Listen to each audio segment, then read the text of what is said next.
To be in the same boat means to be in the same difficult situation or to face the same challenges.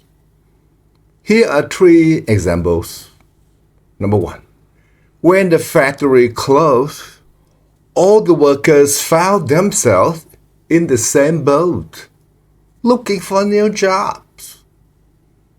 Number two, with the exams next week, we are all in the same boat, spending most of our time studying.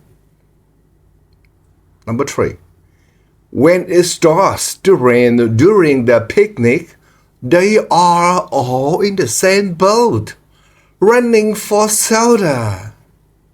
So if you are listening to me, we are in the same boat as I am listening to someone else to study English. All right?